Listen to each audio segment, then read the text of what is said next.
اول ما اتحطت في البق ده جميل. تمام، حلو قوي بجد بصراحه والله، جميله. ملوش حل بجد والله، جميل بامانه. جدا. والله مش عشان فيديو، بجد جميل.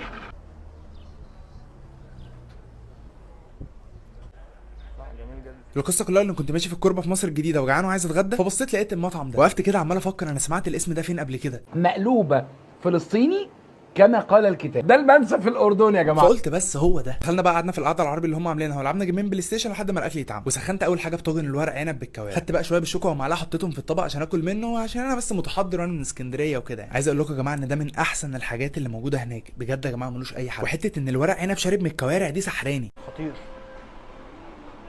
خطير بجد بمعنى الكلمه. جربت بعد كده حاجه اسمها شيخ المحشي، ودي كوسه باللحمه المفرومه متسويه في جميل، ولو سالتني يعني ايه جميل هقول لك في الاخر هتعرف. صفها طعم غريب. دخلت بعد كده في مشكل دور، مشكل محاشي يعني، وكان طعمه بالنسبه لي عادي خالص، بس الصلصه المحطوطه معاه دي كانت جميله جدا، فبصراحه محولاه. نخش بقى في المقلوبه الفلسطيني. بدنا